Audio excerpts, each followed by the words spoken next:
Good morning, everyone. This is Kris with Inspired Energy. We're continuing our series on near-death experiences, and this is episode number 3. And my guest today is Kumara Llanera. And today we're going to spend some time talking to him about his near-death experience and what effects it has had on his life. So welcome, Kumara. Thanks for having me. I'm very honored. See how I try not to get choked up. That people like yourself have honored me to come on the show and share the experience, because it is one that can make people feel very vulnerable and not want to share, right? Yes. So maybe I'll let you get started with exactly what the experience was and how it affected you. Well, I would say the first, if you would even call it, I think it is an NDE because I had a trauma birth when I was, in the birthing process. I was post-mature, and the first cognitive, I would say, memory as a human being, a child, was having pre-birth memories. Wow. And during the trauma birth, there was a 50-50 chance of my survival along with my mother. And later on in life, I was told, oh, that was an NDE. And I'm like, well, what is that? Near-death experience. Yeah. And I went to see a healer. She looked at herself as someone who was connected to the other side. Right. And because I was in the discovery process of being a human being, I sought for help to anyone who would know anything about that. Right. So she said I really hung on so tightly to the other side. That's how I kept some memories intact from the so-called past life, or another life. Yeah.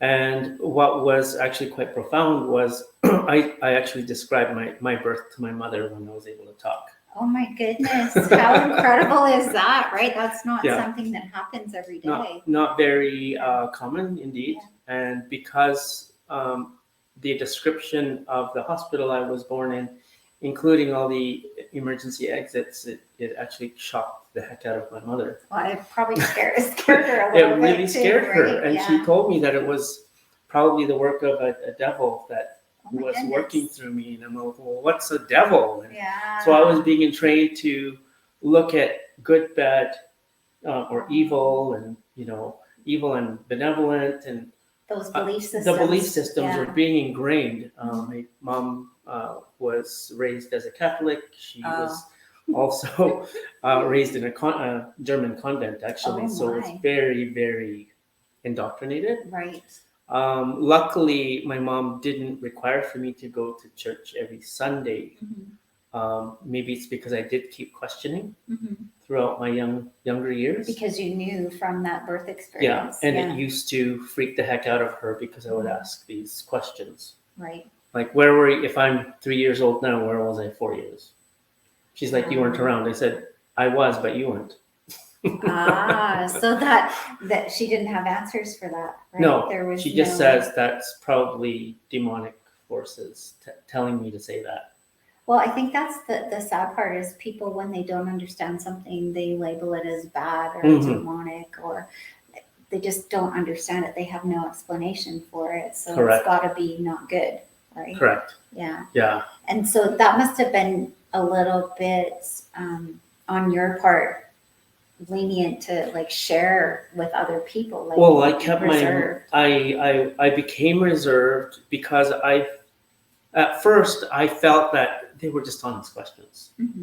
And then because of the programming, I was told, keep your mouth shut, don't talk like that, because when we see our friends, you're going to be looked upon as a little demon. And I'm like, oh, okay, I guess that's bad. I should just shut up. So I got boxed in. Yeah, for their sake. Like yes. We do, right? Yeah. Humans, we go, oh, well, for the good of everybody else, we'll just make ourselves small again, and we won't say anything, right? Even though we know our truth and what actually happened to us. It's really quite sad. So becoming as a man or a woman or a child who grows up in a world like that starts to, later in life, recognize those patterns in others.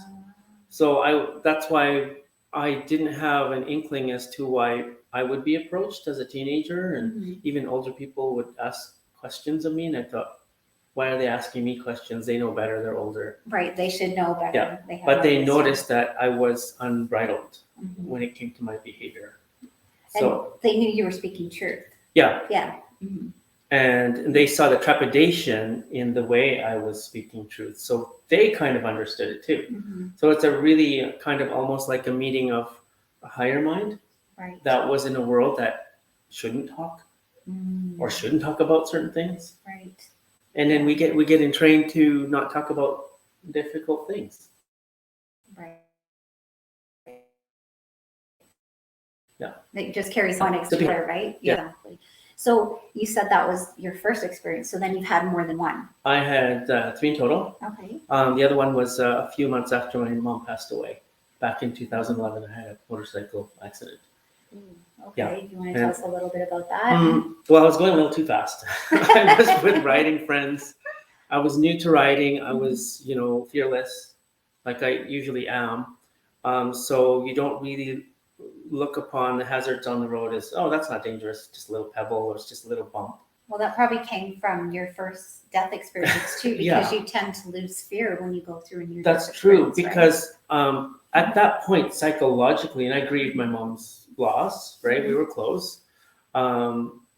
Aside from what I'm about to say, she became closer when not in life, which is really interesting. Yes. But going back to my experience, when I actually went over, there was a sharp corner, it was a bump, there was a bump in the road, and it was a steep one, and there was a ditch on the top. So I went over a ditch and into a fence. Ouch. And then I remember getting up and picking up the motorbike. And it shocked the heck out of my friends who were on their bikes. And they pulled me away because the gasoline was dripping on the tailpipe. Oh no. So they were kind of fearful that it would explode. So they pulled me away and then sat me down. I was going to pull my helmet off, and they said, don't take it off. They said I was gray. But I remember hearing my mom saying, are you coming? I'm like, where? I said, where are you? So I saw a little cross across the road while I was sitting down. I guess it must have been a frequently accident spot. And everything was fading from greenery and the road, the black asphalt road, to white. Everything was turning white. And then the lighter it got, the louder my mom got, saying, are you coming along with me? And then something in me, it was this free will thing. What's your choice, right? Yeah. I had this choice. And I said to my mom, I'm not finished here yet. And as soon as I said that, the color came back in my ocular vision towards the trees and the ground. And my friends, they appeared again. And their voices I could hear, because there was a point where I couldn't hear them anymore. And they said, oh my God, you were gray. And now you got color around you.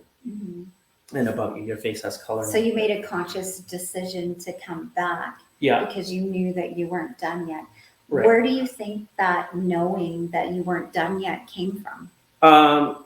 The inner knowing didn't come from any textbook. It felt like my life had some kind of mission that I didn't really know what the details were, what had not come to pass.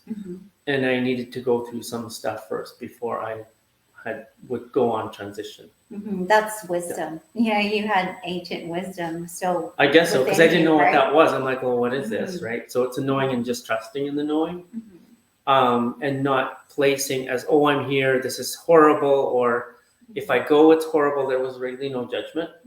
Well, that's good. Yeah. And so that was your second one. That was my second one. And then you're saying that you had a third one. Third one was medicine called me. It was a shaman and a medicine woman, right, who were doing some kind of ceremony in the villa that I lived in. So I was in the main lodge, the main house. And where was this at? This was on Sunshine Coast in British Oh, Columbia. in BC. Okay. And I was about to, one of my housemates poured me a glass of wine, and I was about to take a glass, a sip, just to taste it. And then my phone WhatsApp rang, and I saw the medicine woman's face. She's saying, Kumara, what are you doing? I said, well, I'm just about to have a sip of this wine. She said, this medicine is calling you. I got the message to call you right now and put that down. It doesn't mix. So this was an ancient medicine that they used in South America. Mm-hmm. And basically it was so profound that to make a long story short, the medicine woman and the shaman said, you actually left your body. It's one of the very, very few full in that we have seen, and I didn't know what they were talking about. Like fully NDE, you fully left. left. Yeah. Where I saw crystallization of everything that was in my ocular vision, sacred geometries, fractals, and then everything. I left my body. It felt like I was actually literally levitating outside my physical body. Yeah. I brought another body with me. It looked like me also, but it was I can see through it. So it's kind of translucent. Is that like your light body? It must be. And then, but when I had this feeling of attachment, I don't want to leave. I don't want to leave my friends. Right. The further out I got pulled out. I had no control over that. And I was suspended in white light. Mm. And then I started to dissolve like sugar in hot water. Oh, so you my hands were dissolving. your, Everything that was left was just my eyeballs. And I was in suspended animation. Wow. And I'm like, this is kind of boring. Because there was no time. I'm like, I don't know how long I was there for. It almost felt like an eternity. So is this? And I thought, well, if I'm going to be stuck here for eternity, it's boring. Like, I just want experience. So when I had that thought, I shot back into my body and I opened my eyes and everything looked different. So it was like opening your eyes for the first time when they Yeah. say in meditation, when you come back, you open your eyes as if it's for the first time you're seeing everything again. Yeah, it was like being born again. And that's what they talk about in the Bible too, about being born again, right? Okay. Yeah. So when they talk about God and Jesus, and they say the only way to the Father, to God, is through Him, is because you totally have to give up that ego, that part of you, so that you can be born again and see the world differently. Ego and judgment, because before that, I had judgment about a lot of things. Right. So now I'm able to discern whether am I judging or am I discerning. Mm-hmm. So discernment actually involves a higher truth, and not being afraid of the truth, because the truth does hurt. And in this world, having to come to your own truth is one thing. Mm-hmm. And then, so when you're living that kind of a pattern, that's what you exude in others. And then, so if you're going to be judgment towards yourself, you'll be judgment towards others, whether you like it or not. So that was a huge transformational process for me.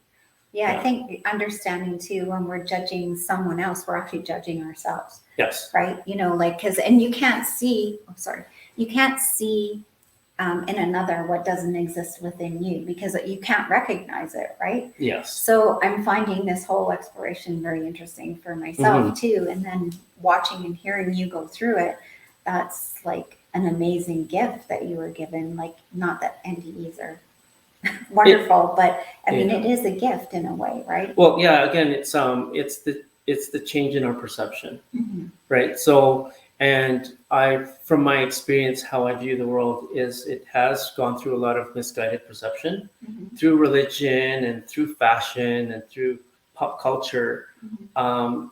Seeing it as living it is one thing for the sake of just putting on a show, or living through it, having an experience of going through with it, or viewing it and then looking at it as real, as opposed to there's something greater that is more real than that.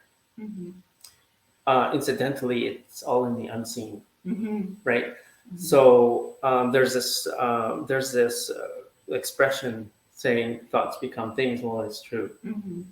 Because it has to come from somewhere in thought order matters. to be manifest here, right? Every thought not just does matter, it becomes matter. What is it, 17 seconds you have to hold that thought for? Or 70 seconds? Which one? I can't remember.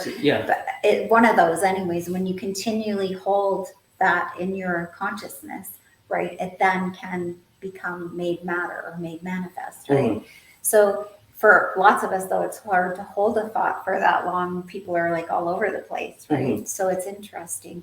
I wanted to ask you too, you were talking about seeing like sacred geometry and all of these things.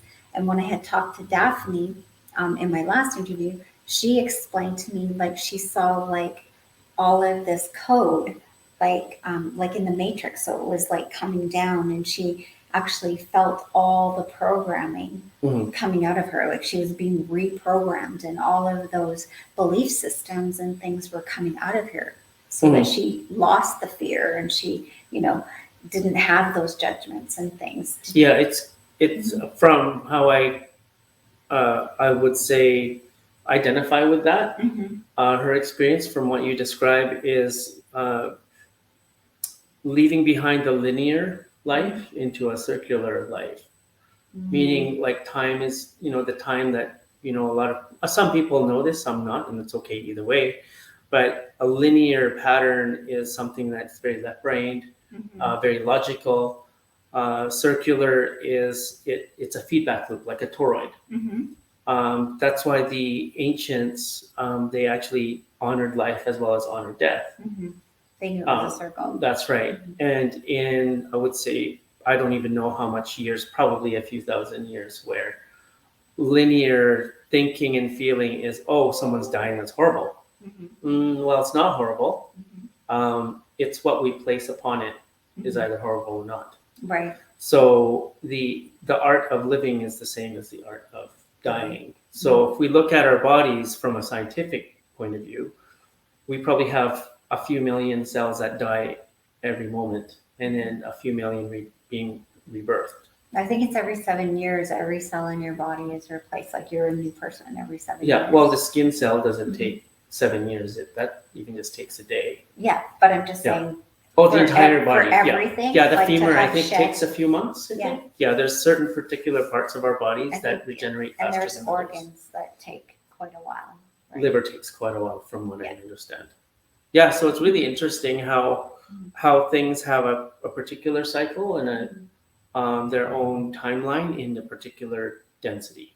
Well, something that you said just triggered something for me too. So this is just kind of an interesting fact for anybody that knows human design.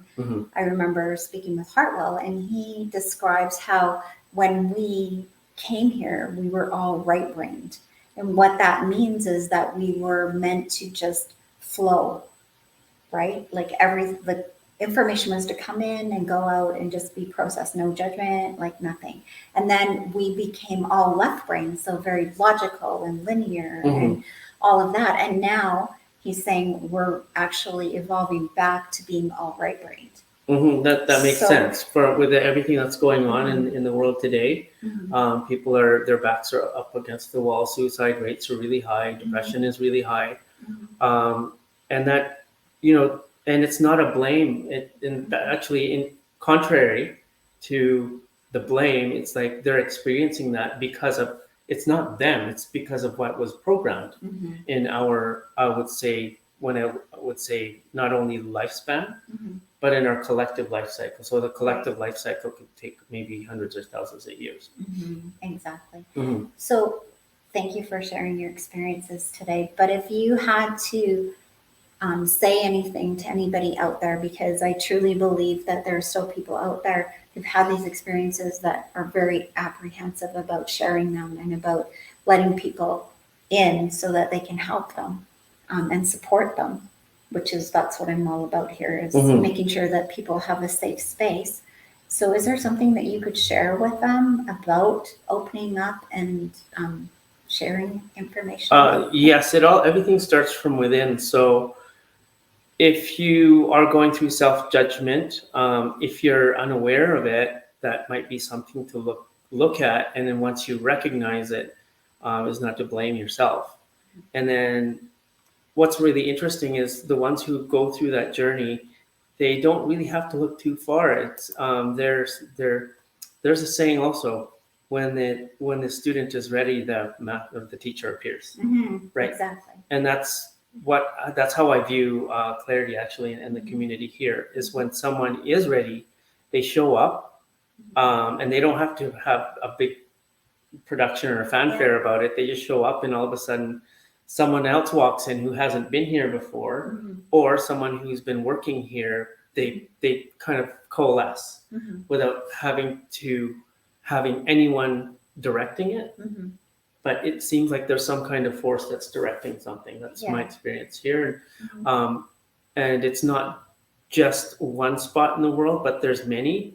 And then once we all connected to each other, it's really interesting how communities manifest and how strong they get when it's not, I would say, centralized.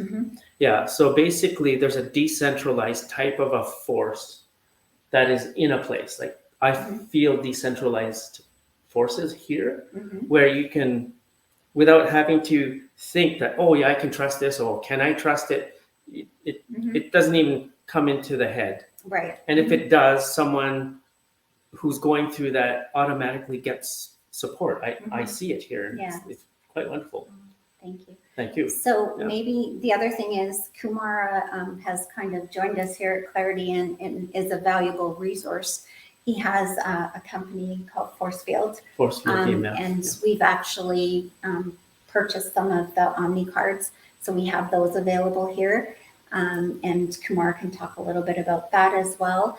And he's quite involved with using the pyramid here, the eye pyramid, quite well versed in all of the energies and things that are going on in the planet. So if you want to come down and have a conversation, or you found something that he said intriguing, of course, we would be happy to just have our community grow. So yeah, and then we're happy to grow with you, right? And because we look at ourselves as students. That's how I feel that we look at ourselves as students of life. And when we look at you out there, is that we see our peers, right? We're not separate. Yeah. So when we work together, and there seems to be some kind of thing that's out there that's making people fight. Are you vaccinated? Are you not? It's like, well, you know what? We can actually come to peaceful resolutions, whether or not which road you take. Enough of the war. Yeah, exactly. No more warring. People have to realize that we have to come together instead of looking at all of our differences. We have to see where we are the same, because if we peel everything off of our bodies, we are exactly the same inside. Exactly. There's no difference, right? So the other inspirational thing I can tell you today is, if other people can achieve great things, so can you. It's all a matter of a state of mind. And again, support does come when you're going through difficult times, because it's important to recognize what is actually hurting you instead of sugarcoating it or suppressing it. There's a place like this that actually helps. Bring up the shadow, face it, deal with it. It's really difficult, but it's even more difficult when you feel that you're alone. But certainly there's, you're not alone out there. You'll hear it through the tone of our voice and how we talk about things. And it's a big deal. And at the same time, it's not a big deal. I don't even know how you. It's life, right? Yeah. Like we just go through life and we appreciate each other and love each other through good and bad. And we all have moments, but breathe through it. Yeah, exactly. Yeah.